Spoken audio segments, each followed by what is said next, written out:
Ciranda Cultural de volta, e nesse terceiro bloco vamos passear pela galeria de Valton Visoc, que está completando 50 anos de carreira. E temos umas peças penduradas aqui no jardim. O que significam? No fundo, é aquilo que eu falei no início, são as famosas mandioqueiras, claro, numa solução plástica minha. Alguns chamam de tipiti, mas no fundo é a extração da mandioca colocada no meio, espremida, que dá a farinha de mandioca e o suco para caçar animais. É uma estilização? É uma solução plástica? Também é. Mas o básico disso seria o quê? As mandioqueiras ou os tipitis, usado muito na Amazônia. Aqui o nosso indígena não usa muito isso aqui. E o que você usou para fazer aqui, por exemplo, peças? Isso aqui tem uma história. Essas tiras de madeira que estavam, isso aqui era uma cortina de madeira, de tiras de madeira. Ela escapou, desandou, caiu no chão e quebrou algumas peças. Então, um cidadão amigo meu me trouxe, Valtão, use como você quiser. E ele veio outro dia aqui, ele ficou dizendo, minha nossa, se eu soubesse não te dava essas peças. Digamos, você não sabe fazer. E eu fiz. Isso aqui é uma mandioqueira com uma solução plástica minha, mas é indígena e é um indígena brasileiro. Isso aqui não tem indigenismo africano, americano, mexicano, coisa que vale. Isso é a nossa identidade cultural. Essa é a minha batalha. Sempre ter isso aqui como uma mensagem de brasilidade. Essas obras, digamos, passeando pelo exterior, a pessoa que tiver um nível cultural mais ou menos, ela vai perceber que isso é Brasil. Ela vai ter essa referência. A referência, isso é Brasil. Essa foi a minha grande preocupação. Aqui então temos outros, sempre com esses materiais reutilizados. Reutilizados. Isso tudo iria para o lixo, ia causar mal à natureza. Hoje se usa uma frase ecologicamente correto. Então isso aqui está dentro dessa frase. Ecologicamente. Essa onda de sustentabilidade. Perfeito. Ela se sustenta sozinha porque todo material que ia entupir aí os bueiros, as florestas, os riachos, essa coisa toda, eu reutilizo, dou uma nova utilização para material que ninguém sabe. E aqui na parede temos outros exemplos aí. Aqui é nós todos fomos piá, com 8, com 10, com 12, com 15. Não a piazada de hoje, que é mais computador. Mas o piá dos anos 50, 60 usava o estilingue para... Diziam que ia caçar passarinho, mas ninguém acertava o passarinho nunca. E ainda bem que não acertava, porque era difícil. O passarinho voou, você não acerta mais. Só com aquelas armas super sofisticadas que os americanos têm, com a mira telescópica, com laser, aí sim. Mas o estilingue não. O cara tinha que ser muito bom de pontaria para derrubar um pássaro. Mas você brincava com estilingue? Brincava. Agora brinca com estilingue nas obras. Mas as vidraças dos vizinhos eram vítimas, né? Vamos quebrar a janela. Pau! Aí eu pego um cara desse, sabe? Então tá aí, ó. A vertente nova que eu dei ao estilingue foi essa aqui. Isso com uma base. Ela tem uma base. Como você conseguiu tantos estilingues assim? Veja só. Eu faço minhas caminhadas pelo bairro aí diariamente, 1 hora mais ou menos. Então eu percebi que os meses do início da primavera, agosto, setembro, a Prefeitura de Curitiba usa o pessoal para podar as árvores. E eu olhando esse resto, eu digo, puxa, como tem estilingue por aí. Saía com o meu serrotinho, sempre que eu visualizava, eu já cortava e armazenando, porque eu tenho maiores, mais grossos, menores, vão reduzindo até bem pequenininho. E tem um episódio interessante, numa dessas minhas andadas, onde eu estou atrás do caminhão, né, vendo que eles iam jogando para fora, um casal me flagrou. Aí diz, com a criancinha no colo, diz ele, puxa, a situação está dura, né, o nome que é seu doutor. Eu digo, não, mas por quê? Não, estou vendo que o senhor está catando uns cavaquinhos aí para fazer fogo. Eu digo, não é nada disso. Isso aqui vai dar obra de arte. Aí ele ficou espantado. Obra de arte? Eu digo, sim. E, aliás, outro dia e vieram me visitar. E eu fiz o convite para eles, sempre um cartãozinho no bolso. Eles já, mas o senhor fez tudo isso. Claro que o envolvimento aqui é bem nativo, né? Essas coisas aqui que eu faço com cordão, eles fazem com tiras de vegetais. Essa amarração é típica deles. São 6 voltas e depois 3 amarrando. Isso é bem indígena. E aqui temos o cabide. O famoso cabide. Então aqui cabe novamente com uma base. Ele tem uma estrutura que suporta, digamos, uma face assim, não escultura, é apenas usado com a base, que é uma ilustração, digamos, que usa a projeção da luz e sombra, isso à noite com uma lâmpada indireta, você pode ver essa própria luz do teu câmera já está formando figuras. Essa é a intenção. Mas eu faço aqui, quando uso 2 cabelos, eu já faço a escultura, que está aqui ao fundo, que vocês podem ver. Então, tudo que me cai à mão, às vezes, pouca coisa eu não dou utilidade, mas 90% dá certo. Eu acabo engendrando alguma coisa que no futuro vai dar uma peça. Sempre tem uma utilidade. E nada daqui, digamos, ela é feita com função decorativa. Ela primeiro tem a imagem indígena. Esse histórico indígena que nós estamos vendo dia a dia desaparecer, que o indígena tem uma coisa, ele sabe, ele não é bobo, do seu passado glorioso, quando eles eram na América, os únicos seres vivos. Nós tínhamos indígenas aqui nos anos 1400, eram 5 milhões de indígenas, 1400, o Brasil foi descoberto em 1500. Hoje estão reduzidos a 50 mil, coisa parecida. Então, de 5 milhões, mas o que é a entrada do homem branco no seu habitat natural.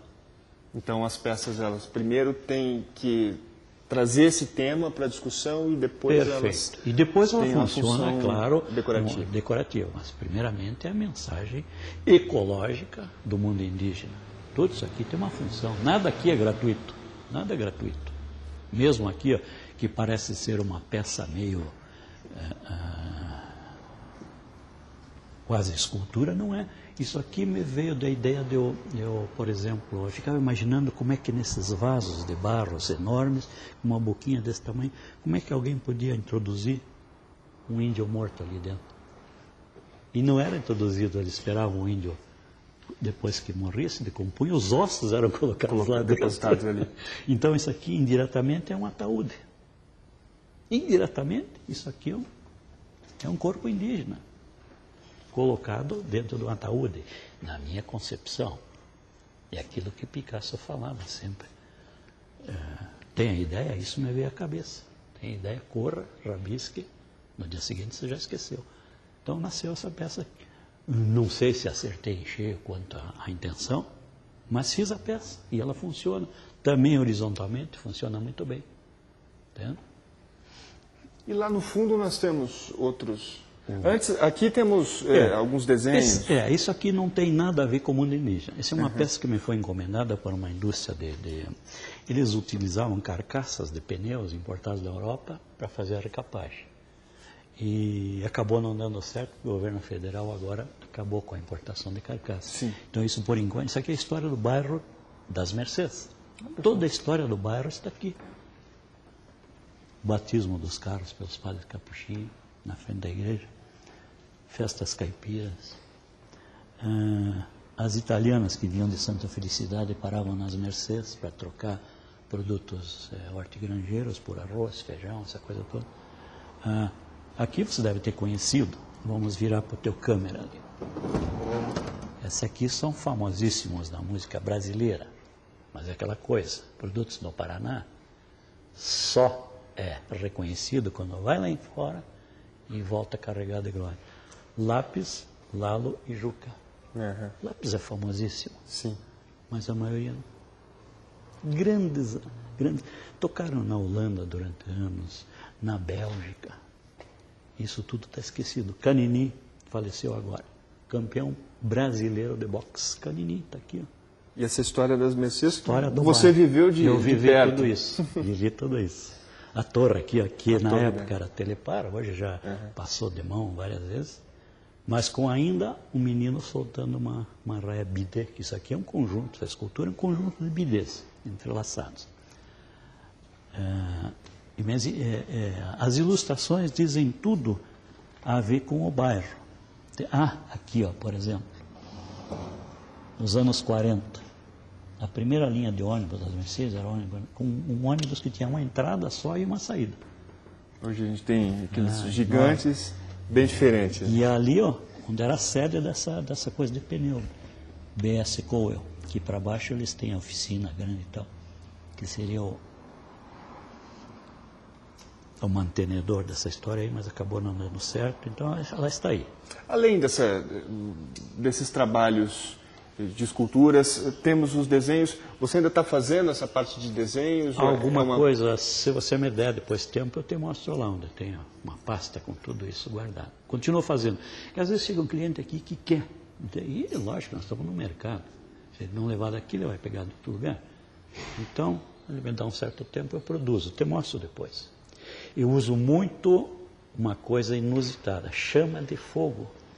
Em vez de tinta, uso a chama de fogo. Lá no fundo temos o quê? Lá é meu ateliê, onde eu invento essas peças, né? Fico armazenando coisas que eu vou achando por aí. Por exemplo, veja o que acontece. Piranha. Eu tinha que simbolizar piranha porque faz parte da Amazônia, é o mundo indígena. Palito de espetinho, tá? Novamente fazendo as escamas, pauzinho de picolé. E aqui tem um material que eu desafio você a me dizer que material é esse aqui. Não tenho ideia. Mas passe a mão, experimente, veja, isso ou tua mãe consome isso aí de alguma forma. E o que é? Então é o seguinte, isso aqui quando você vai numa panificadora, compra um bolo, ele não vem numa forma de papelão. Então essa é a parte de baixo do papelão. Então isso aqui já é uma matéria endurecida, está aplicada aí. Então tudo é questão da observação, o que tem para você usar. Né? Olha aqui, ó, novo formato, mas é a forma de papelão, um design novo. Aqui você já tem outro design. Então nada, você imaginou se eu me metesse a fazer isso aqui, que loucura seria? Não teria condição. Então eu uso o que iria para o lixo. Então aqui temos outro ambiente da galeria e mais obras com essa temática. Aqui é um exemplo bem característico do que eu chamo de tridimensional. Nada aqui é plano. É apenas uma placa com um segredo, é o corte. Então eu jogo uma peça para frente e uma fica para trás, uma para frente e uma para trás. Novamente o design funcionou aqui, claro. Você vai entrar aqui de cara, você se arrebenta. E é a mesma história, tridimensional. Simbologia indígena. O que é, não sei. Mas que é indígena é. Dá nome, também não poderia dar. Mas é indígena. Novamente aqui, o segredo do corte. Ó. Isso daqui é uma placa inteira. Cortei aqui, joguei esse pedaço fora. Cortei ali. Então, um para frente e um para trás. Um para frente e um para trás. É uma simbologia indígena. E é tridimensional. Porque nada é plano. Nada é fechado, tampado. Aqui, mais exemplos aqui nesse lado. Gosto muito. Essa peça aqui é uma das que eu gosto. Porque ela é quase branca e ela define como peça indígena por essa amarração. Enquanto eu amarro com cordões, eles usam tiras de vegetal. Mas é indígena. E aqui temos outros... veja só, muitas coisas, exemplos. Às vezes você tem uma inspiração de determinado assunto. Me lembrei da Vitória Régia. Tem muito na Amazônia, que é enormes. Digo, vou fazer uma Vitória Régia tridimensional, diferente. Novamente com esse material que eu vou te mostrar depois no fundo, eu crio elemento por elemento. E depois, claro, através do uso do computador, porque você vê todas tem o mesmo distanciamento, não tem uma mais... um espaço maior ou menor para acertar, não. Isso é tudo dentro de uma fórmula geométrica. Novamente, uma Vitória Régia num outro sentido. Então, aquela eu tenho ela dissipada aqui, aqui eu continuo. Então, é a diferença. Novamente, este material aqui me cai a mão, tá vendo? Essa pecinha aqui, tudo ia ser jogado fora, queimado. E eu utilizo isso aqui como elemento do mundo indígena. Que no fundo, você me pergunta o que é, não sei, mas que é indígena é.